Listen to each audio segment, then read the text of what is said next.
نحمدہ ونصلی علی رسولہ الکریم اما بعد فاعوذ باللہ من الشیطان الرجیم بسم اللہ الرحمن الرحیم۔ شافع روز جزا محمد، رحمت رب الا محمد، اس کائنات کی بقا محمد، جود و کرم سخا محمد صلی اللہ علیہ وآلہ وسلم۔ ہم سیرت سرور عالم صلی اللہ علیہ وسلم کے مسلسل عنوان سے اپنی گفتگو جاری رکھے ہوئے ہیں اور دعا کرتے ہیں کہ پروردگار عالم ہمیں اپنے محبوب،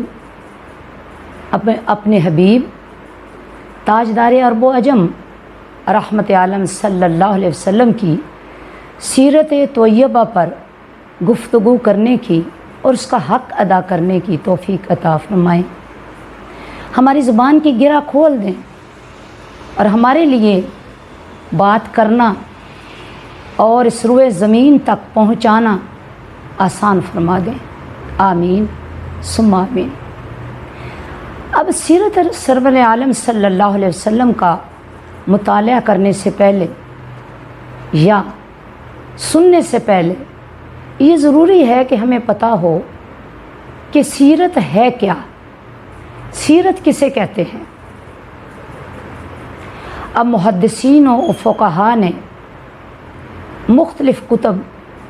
لکھی جو مغازی سے متعلق تھی، تاریخ اسلام سے متعلق تھیں، واقعات اسلام سے متعلق تھیں، لیکن کچھ لوگوں کو یہ شرف ملا کہ انہوں نے سیرت نبویہ کے عنوان سے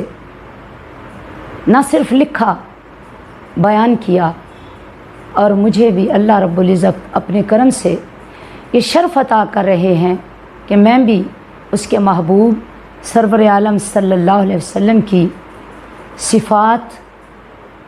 اس عالم اور کروڑوں زمانوں تک اور ان کے سامنے رکھ سکوں۔ اللہ کریم میری اس کاوش کو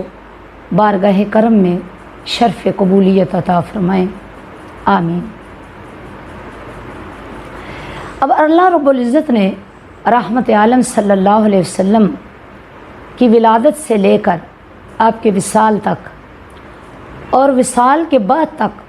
آپ کے خلفائے راشدین حتیٰ کہ آج کے دن تک تاریخ اسلامی کو لکھنے کے لیے، محفوظ کرنے کے لیے قلم بھی عطا کر دیے، ذوق بھی عطا کر دیے، شعور بھی عطا کر دیے، سینے بھی عطا کر دیے، اور اپنی رحمت کو اتنا وسیع کر دیا کہ تمام مراحل تک پھیلتے پھیلتے تاریخ اسلام، تاریخ سرور عالم صلی اللہ علیہ وسلم ہمارے سینوں تک اور انشاءاللہ ہماری نسلوں کے سینوں تک بھی منتقل ہوتی رہے گی۔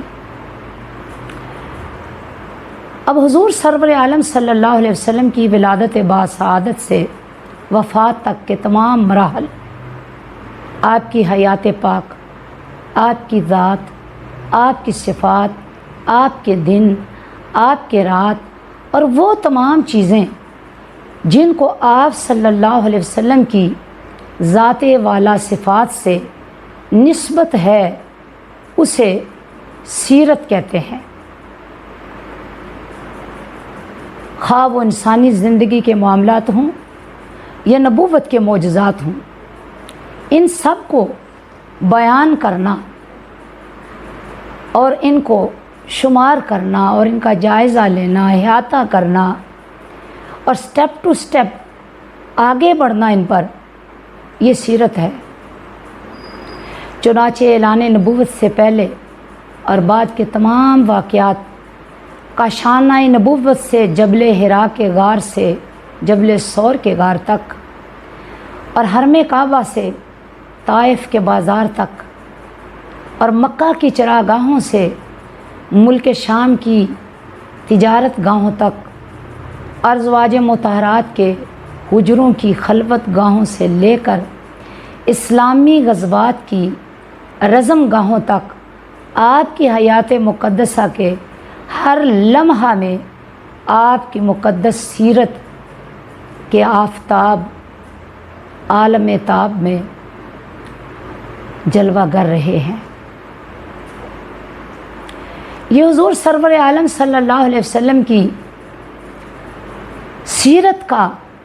اور آپ کے ایک ایک نقش کا،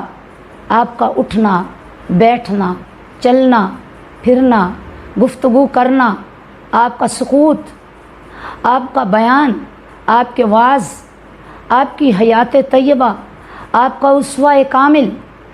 محفوظ ہوتا چلا گیا۔ اور کیوں نہ ہوتا،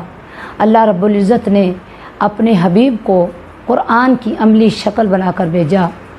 سیدہ عائشہ صدیقہ رضی اللہ تعالیٰ عنہ سے لوگوں نے پوچھا کہ حضور سرور عالم کے اخلاق کیا ہیں؟ تو آپ فرمانے لگی، کیا تم نے قرآن نہیں پڑھا؟ یعنی جو اللہ پاک قرآن حکیم کے اندر بیان کرتے ہیں اور جن جن حقیقتوں کا نقشہ قرآن کھینچتا ہے، اللہ کی ذات کھینچتی ہے، وہ ساری صفات، وہ سارے کمالات، وہ ساری خوبیاں، وہ سارے خلق، وہ ساری عادات، وہ عادات کریمانہ حضور سرور عالم صلی اللہ علیہ وآلہ وسلم کی ذات اقدس میں بدرجہ اتم موجود ہیں، اور وہ سارے کمالات حضور سرور عالم کی ذات اقدس میں جھلکتے نظر آتے ہیں۔ اسی لیے تو اللہ رب العزت نے حکم دیا ہے، لَقَدْ كَانَ لَكُمْ فِي رَسُولِ اللَّهِ أُسْوَةٌ حَسَنَةٌ، لوگو میرے رسول کی زندگی تمہارے لیے ایک کامل نمونہ ہے۔ خود نے ہی کہا، حضور سرور عالم صلی اللہ علیہ وسلم کی زبان اقدس سے یہ کہلوایا تاکہ اس کائنات کے ہر انسان تک، ہر زمانے تک، ہر شخص تک اور ہر علاقے تک یہ حقیقت واضح ہو جائے کہ حضور سرور عالم صلی اللہ علیہ وسلم کی ہی ذات گرامی پوری کائنات کے لیے اور ہر انسان کے لیے آئیڈیل ہے، ایک عملی نمونہ ہے۔ آپ سے بڑھ کر کوئی دوسرا نہیں جس کو بطور آئیڈیل سامنے رکھ کر زندگی کو خوبصورت بنایا جائے اور زندگی کو سنوارا جائے۔ دعا کرتے ہیں کہ پروردگار عالم ہمیں تاجدار کائنات صلی اللہ علیہ وآلہ وسلم کے مقدس زندگی، آپ کے اسوہ کامل پر چلنے کی اور اپنی نسلوں کو چلانے کی توفیق مرحمت فرمائیں، آمین۔ السلام علیکم ورحمۃ اللہ وبرکاتہ۔